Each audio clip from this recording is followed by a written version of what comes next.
Goeiedag, liewe vriende. Ek groet u in die wonderbare naam van ons koning Jesus Christus. En vandag wil ek met u 'n gedagte deel, die God van vrede. Ons lees in Romeine 15 vers 13, en mag die God van die hoop julle vervul met alle blydskap en vrede deur die geloof, dat julle oorvloedig kan wees in die hoop deur die krag van die Heilige Gees. Nog nooit in die geskiedenis was daar so 'n ernstige, naarstiglike soeke na vrede soos nou in ons tyd nie. Politieke vrede is ongelukkig tydelik en baie broos en kan enige oomblik vernietig word. Daar is egter 'n geestelike vrede wat alle verstand te bowe gaan. Met ander woorde, ons verstand kan dit nie begryp, kan dit nie verklaar nie. Filippense 4 vers 7 sê, en die vrede van God, wat alle verstand te bowe gaan, sal julle harte en julle sinne bewaar in Christus Jesus. Kinders van die Here, wat in Christus lewe, in gehoorsaamheid en in volle geloofsversekerdheid, ervaar hierdie vrede van Christus in hulle harte. Vers 6 van Filippense 4 sê, wees oor niks besorg nie, maar laat julle begeertes in alles deur gebed en smeking met danksegging bekend word by God.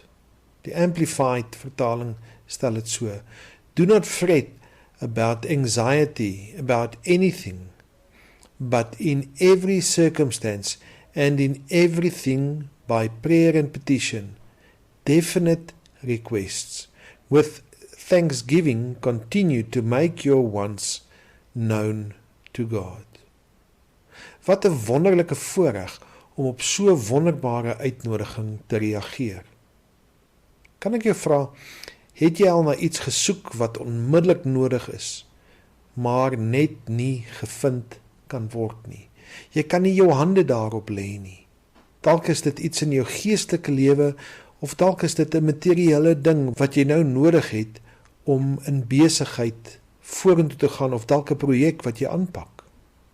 Dit het my onlangs oorgekom. Ek het 'n part gesoek in die motorhuis en kon dit net nie vind nie.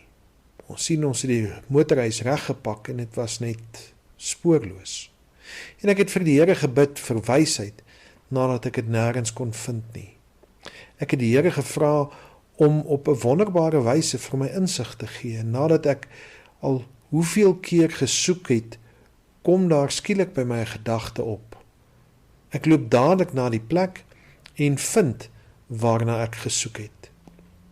Waarlik, die heel eerste kas wat ek oopmaak, lê die part heel bo reg voor my oë. Hoe groot is onze God nie?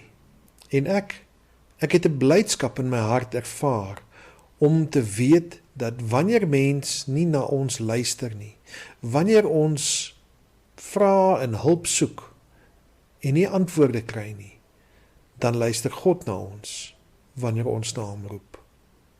Verstand kan nie God se vrede en liefde begryp nie, maar ongeag voor watter probleem ons ook al te staan kom, hy is daar om ons te help en te dra en sy vrede in ons harte uit te stort en dit te bewaar. Sy vrede is hier om in ons harte te bly wanneer hy in ons harte woon. Wanneer hy ons gebede beantwoord, bring dit vrede in ons siel. Ek lees graag vir Hebreërs 13 vers 20 en 21. Mag die God van die vrede, wat die groot herder van die skape, naamlik ons Here Jesus Christus, deur die bloed van die ewige testament uit die dode teruggebring het, julle volmaak in elke goeie werk, om sy wil te doen, deur in julle te werk wat welbehaaglik is, voor hom, deur Jesus Christus, aan wie die heerlikheid toekom, tot in alle ewigheid. Amen. Ons hemelse Vader, dankie dat ek kan weet, U is die God van vrede. U is die een wat alle antwoorde ken. En as ek stil word en ek is op soek na iets, kan ek net in gebed vra, Here, Maak my oë oop, gee my wysheid en insig, en laat ek my vinger lê op dit waarna ek op soek is. Here, U is die een wat alle vrede vir ons gee, en ons dankie daarvoor. Ons wil U loof en prys. Amen. Ek groet U tot volgende keer. Totsiens.